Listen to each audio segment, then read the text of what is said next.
So I was going to make a video on the Zane build that I was running for the Twitch Rivals tournament, and just have been running recently anyway because it's pretty good.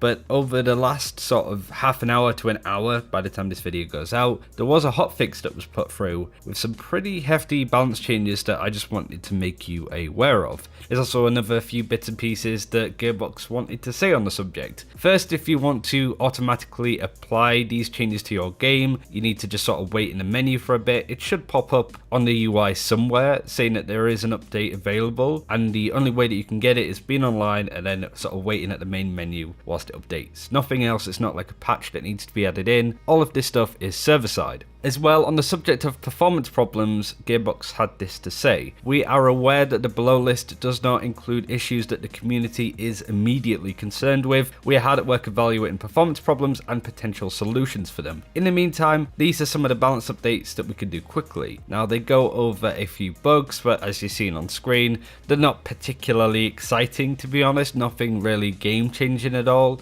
Just activation range of new use stations and the like. The balance changes though are pretty important, so I did my best to show before and afters of the changes to show how impactful they are, because it has a lot to do with farming loot, Torgue shotgun damage, the like, so we'll go through them one by one, showing comparisons of before and after on screen when we can, because I was still in the game when this patch came out, meaning that it didn't update. If you just wanted to know what the balance changes are without seeing comparisons, then it's the Iridium Crystal farm in Voracious Canopy is a lot less frequent, meaning you can't do it as much. I've also scaled down the amount of loot drops in Mayhem mode, which is pretty massive to be honest. Torgue shotgun sticky damage has been reduced by a decent amount. They've also reduced the E-Tech shotgun elemental damage from flesh off your bone to a lot. Chupacabra dropped too much of his hard-earned loot, so they've reduced it, I think. Adjusted spawn rate of the loot tinks in the mansion. They're special again, instead of 100% guaranteed appearance all the time. They've also removed the pain sounds from Troy during this boss fight. Best change ever.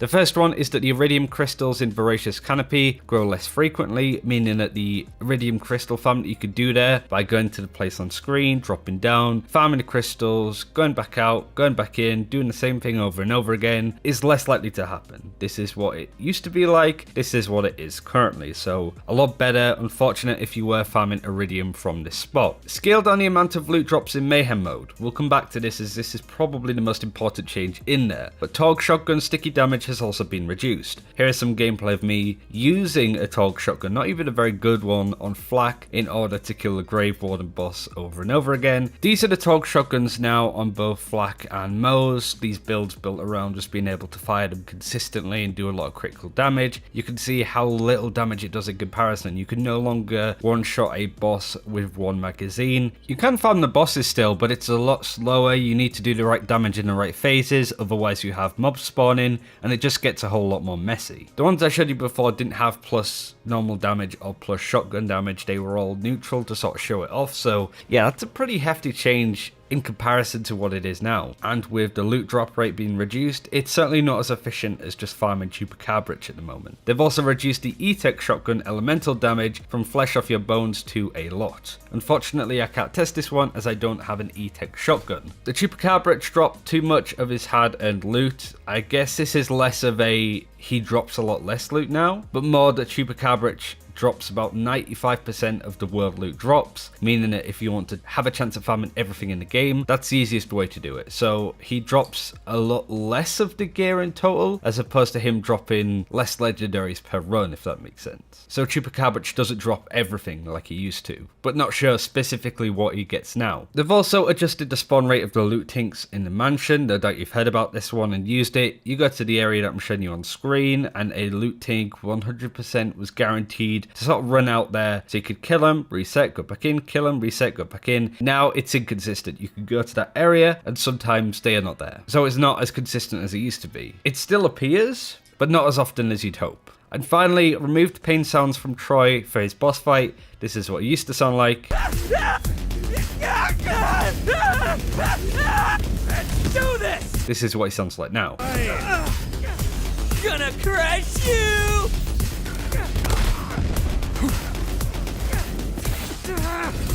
But yeah, let's talk about the amount of loot drops in Mayhem mode being reduced. This is again me farming a Grave Warden a couple of times on Flak as I was gearing up and leveling up, and you can see roughly how often legendaries drop. It was like 3 to 4 per run. Now showing you some gameplay after I did it on both Flak and Moze. And you can see for Flak, 1 legendary drops, for Moze, nothing drops.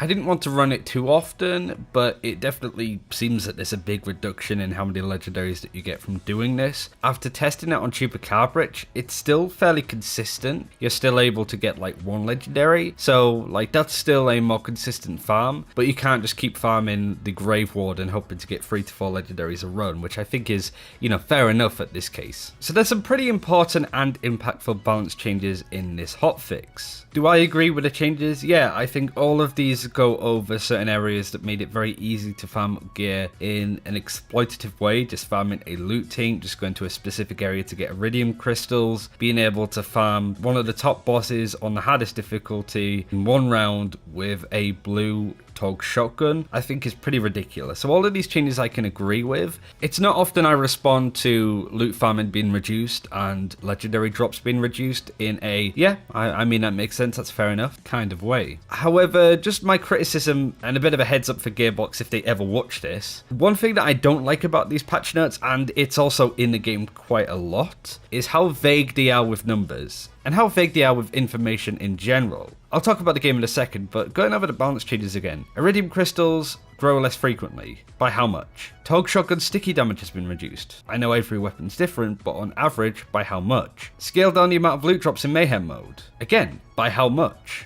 Especially if you go into like the Mayhem mode modifiers and sort of look how loot quality is increased. This hasn't changed. It used to say 100% for Mayhem 1, 300 and 500% for Mayhem 2 and 3, respectfully. And that's still the same now, even after this patch, so we have no idea by how much, percentage-wise, legendary drops have gone down after this hotfix. Chupacabra dropped too much of his hard-earned loot. I'm not even really sure what that means. Does that mean he drops less legendaries, or just that he drops less of the legendary loot pool? And again, by how much? I don't want to sound like a broken record, but I hope you're understanding my point in how changes like this need to give us numbers and stats. And also, if possible, Gearbox, just a sentence about each saying why these changes are coming in. I saw Gafalion tweet about this, and I agree that when it comes to changing the loot economy, just a couple of sentences about their balanced philosophy on what they want to achieve and why these changes are coming in is important to sort of echo to the community, hey, you guys are getting too much. Whilst we love that you're getting this amazing loot and all these billions of guns, we're putting this change in because of the longevity of the game. Where I think most of us would go, yep, that's fair enough, that makes sense. And this is no doubt why they're doing this change. But just as a heads up, I would love to hear why some of these changes are coming in, exactly what they said about performance, that stuff is on the way, but big changes to weapons like Tog shotguns, legendary spawn rate, I think it needs more than just a sentence that is incredibly vague, you know what I mean? But that's just me being nitpicky with the wording of these patches. But I do like how Blizzard do it with Overwatch patches, with just a sentence about each, like, oh, we nerfed Bastion because we felt that he was too good here, there, and everywhere. You get a bit of context as to why that change has come in, and you also get information on how much he was nerfed by, as an example, so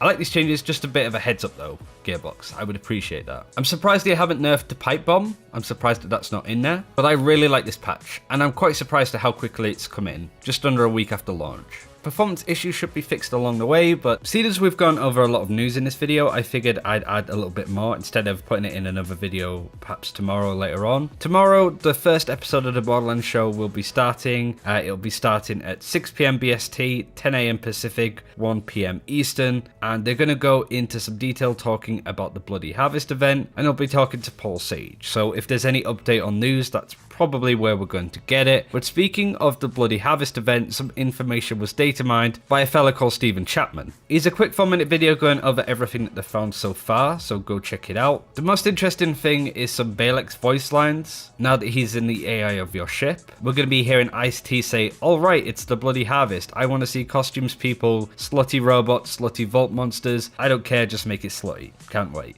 But also there's some bits and pieces on new heads, new weapon trinkets, new cosmetics obviously, as well as a couple new enemies. If you don't want to find out any more, then you don't need to, but I will link the video below in case you want to check out what we know so far. I know some people don't really like data minded stuff, but there's not a huge amount there. No doubt we're going to get dates and times and stuff like that. Going to hear more about it tomorrow. To end this video, we should have hit 50,000 subscribers on the YouTube channel by the point of this video going out. Thank you very much. These last couple of weeks have been crazy. I'm struggling to keep up with everything going on at the moment, but I'm going to get all of the builds and guides and stuff out the way and they're done. And if there's anything content-wise that you'd like to see, do let me know. I'm really enjoying making a lot of Borderlands stuff. I'm still relatively new to the game as a whole. I don't know everything. I'm not crazy smart like a lot of other content creators, but I'm doing my best to learn as much as possible, as fast as possible. So thanks for all of the support. I'll do my best to not let you down. That's everything I wanted to go over. I didn't mean to sort of go off on a tangent midway in and start ranting about patch notes, but that's just my opinion on everything at the moment. Thanks for watching, guys. Take care. See you soon.